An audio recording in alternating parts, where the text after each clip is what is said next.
मनोज जरांगेंच्या उपोषणाचा आज चौथा दिवस। आजपासून जरांगेंचा आणखी कडक उपोषणाचा इशारा। आजपासून पाण्याविना जरांगेंचं आंदोलन। सीएसएमटी स्थानकाकडे जाणारे सर्व मार्ग आज बंद राहणार। आझाद मैदानाबाहेरील मार्ग सुद्धा बंद राहणार। मराठा आंदोलनाच्या पार्श्वभूमीवर वाहतुकीमध्ये बदल करण्याचा निर्णय।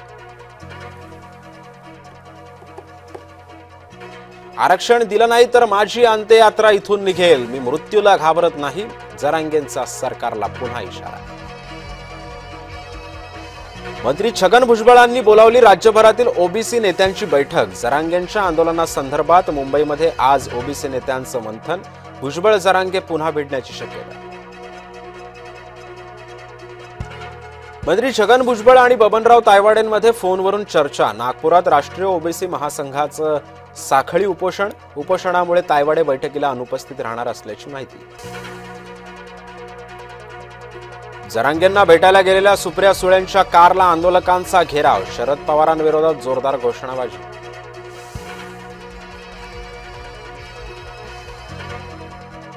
गणेशोत्सवासाठी दरेगावात गेलेले एकनाथ शिंदे मुंबईला परतले। आरक्षणावर तोडगा काढण्यात शिंदे सक्रिय होणार का, याकडे सर्वांचंच लक्ष।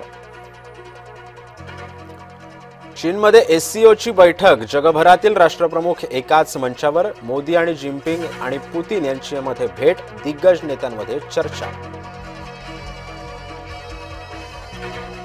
लालबागच्या राजाच्या दर्शनाला मोठी गर्दी। मुखदर्शनासह चरणस्पर्श दर्शनालाही भाविकांची रीघ।